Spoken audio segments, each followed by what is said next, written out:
वर्तमान समय में प्रेम विवाह चल रहे हैं। वर्तमान समय में अपने धर्म में ये एक बहुत बड़ा घातक प्रचलन चल रहा है। इसके दुष्परिणाम भी देखने को मिल रहे हैं।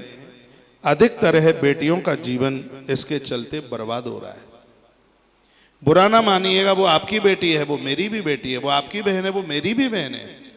और मैं अपना ही समझ करके बात कर रहा हूं, कोई पराया समझ करके नहीं। जो पुरुष या स्त्री धार्मिक परंपराओं से वचनबद्ध होकर आपसी समझ के माध्यम से ये विवाह, जो पुरुष हो या स्त्री हो, धार्मिक परंपराओं को तो उन्होंने त्याग दिया, छोड़ दिया। एक दूसरे से वचनबद्ध हो करके जो विवाह कर रहे हैं, एक बार ये सोचना चाहिए, क्या ये दाम्पत्य अपने माता पिता की सेवा कर पाएंगे? क्या उनको रोटियां दे पाएंगे? ये तो जन्मपत्री में भी नहीं होगा शायद। ये विलासी लोग इस समाज को दूषित करने में लगे हैं। ये विवाह संस्कार के पवित्र उद्देश्य को खत्म कर रहे हैं। इससे ज्यादा तरह से बेटियां बर्बाद हो रही हैं। कहते हैं कि इन कुल नाशक पुत्र या पुत्रियों को समाज या धर्म से बहिष्कृत कर देना चाहिए। मेरी बात सुनने में तो अटपटी लगेगी। जिस बेटे ने मन मुताबिक विवाह किया है उसको घर में एंट्री ना मिले। जिस बेटी ने मन मुताबिक विवाह किया है पियर के घर में उसको एंट्री ना मिले। हमारे आचार्य जन रो रो करके वो ऋषि लोग कहते हैं कि यह वो कुल नाशक लोग हैं, पुत्र हो या पुत्रियां, जिन्होंने अधर्म परंपराओं को धार्मिक परंपराओं के साथ इतनी बड़ी खिलवाड़ की है। प्रकृति कभी बख्शेगी नहीं। यही उचित है, नहीं तो यह रोग समूचे समाज को निगल जाएगा। जो ये मैं माइक लेकर के ये बात कह रहा हूं, ये प्रकृति के वातावरण में ये बातें जीवंत रहेंगी, कभी मरेंगी नहीं। और मैं यहां से कुछ निवेदन कर रहा हूं, ये मैं प्रकृति के इशारे पर कर रहा हूं। अभी भी कुछ नहीं बिगड़ा है, संभाल लो। आने वाली स्थितियां इतनी गंभीर हो जाएंगी, चाहे आप बेटी के पिता हो चाहे आप बेटे के पिता हो, 2-4 पीढ़ी के बाद वंश परंपरा रुक जाएगी।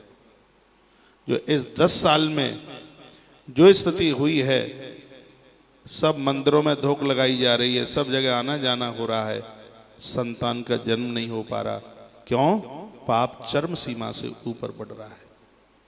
यदि यही स्थिति हुई तो बात बहुत ही ज्यादा सोचने के लायक हो जाएगी। इसका बहिष्कार होना चाहिए। आज कल मम्मी पापा भी कह देते हैं बेटी तुम चुनाव कर लो, बेटा तुम देख लो, फिर हम फेरे डलवा देंगे। ये कभी ब्रह्म विवाह नहीं हो सकते। ये भारतीय परंपराओं के साथ वाले ये विवाह नहीं हो सकते। इससे समाज में पतन, अपराध, हत्या, आत्महत्या। आपको पता है ये मनमौजी के जो विवाह होते हैं इसमें कितनी आत्महत्याएं होती हैं। युवान, युवतियां और युवक इसमें कितने मरते हैं। गवर्नमेंट आंकड़ा नहीं लगा सकती इस बात का। इसी से हो रहा है। इससे समाज में पतन, अपराध, हत्या, आत्महत्या, बिखराव, ये सब देखने को मिल रहा है। ये आज के विवाह आधुनिकता के नाम पर देश और धर्म के लिए एक बहुत बड़ा घातक है। यदि इसके लिए आवाज नहीं उठाई गई, यदि इसके लिए कुछ नहीं बोला गया, तो इसके परिणाम बहुत विपरीत निकलेंगे। पूर्व काल में विवाह जैसा कोई संस्कार नहीं था। वैदिक काल में सर्वप्रथम वैदिक ऋषियों ने ही विवाह की नियमावली बनाई। जिसने विवाह की नियमावली बनाई उस ऋषि का नाम था श्वेत केतु। इस महापुरुष ने मर्यादा बनाई थी धर्म की रक्षा के लिए। विवाह प्रणाली की स्थापना की, तभी से कुटुंब व्यवस्था का आरंभ हुआ। नहीं तो पहले चाचा ताऊ, मामा मामी, फूफा बुआ ये सब कुछ होता ही नहीं था। ये विवाह की परंपरा जब से आरंभ हुई तब से एक कुटुंब बना, एक परिवार बना, रिश्तेदार बने, संबंधी लोग बने।